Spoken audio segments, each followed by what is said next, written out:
एक समय की बात है जब सृष्टि की गहराइयों में भगवान ब्रह्मा का उदय हुआ। उनका नाम सुनते ही एक अद्भुत छवि आंखों के सामने आती थी। 4 मुख वाली एक दिव्य आकृति जो समस्त जीवों की सृष्टि का रचनाकार था।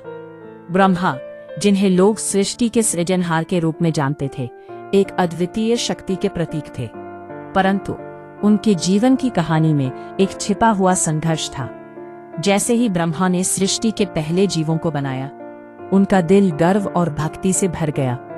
लेकिन इस महानता की कहानी में एक कड़वा मोड़ था।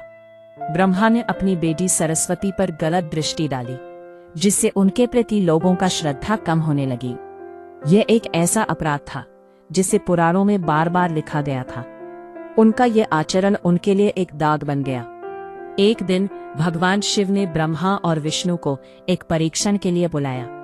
उन्हें ब्रह्मांड की गहराइयों का पता लगाने के लिए भेजा गया, परंतु ब्रह्मा ने असत्य वचन दिया।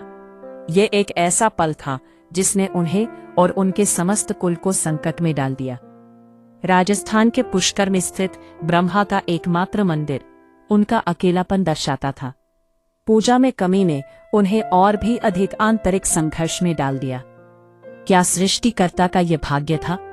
इस प्रश्न ने उनके मन में एक गहरी खाई पैदा कर दी।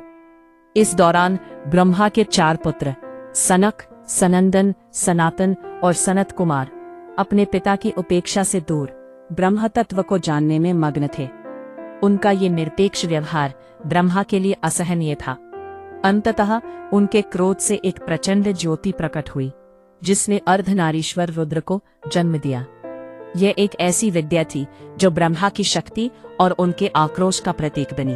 ब्रह्मा ने इस रुद्र को 2 भागों में विभक्त किया, एक स्त्री और एक पुरुष।